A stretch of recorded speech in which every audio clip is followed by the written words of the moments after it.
ลังกาวีเมื่อสมัย200 ปีก็ได้มีเหตุการณ์ที่ไม่คาดฝันอันเจ้าเมืองที่เลอเรื่องในยุคนั้นสั่งกลานเจ้าหญิงมัตสุรีฮ่าฮ่าฮ่าฮ่าฮ่าฮ่าฮ่าก่อนจะละหานางอธิษฐานไว้ว่าหากตัวข้าไม่ได้ผิดตามที่กล่าวนี้ขอให้ฟ้าเป็นพยานให้ข้าทีให้เลือดข้านี้ออกมาเป็นสีขาวฮ่าฮ่าฮ่า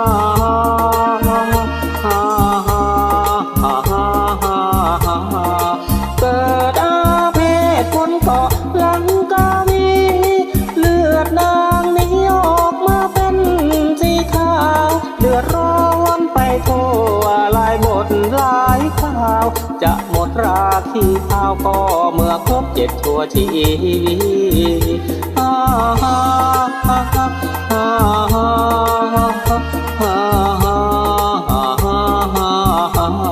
เด็กหญิงสิรินทรากำเนิดมาบนเกาะภูเก็ต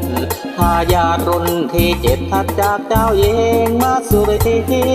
เธอดีใจไม่เคยคิดมาก่อนนี้อยู่ๆก็มีทางการมาเลยมารับตัว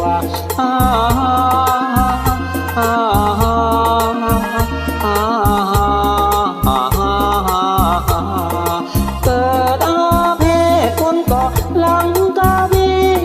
เลือดนางนี้ออกมาเป็นสีขาวเดือดร้อนไปทั่วหลายบทหลายข่าวจะหมดราคีข้าวก็เมื่อครบ7 ชั่วชี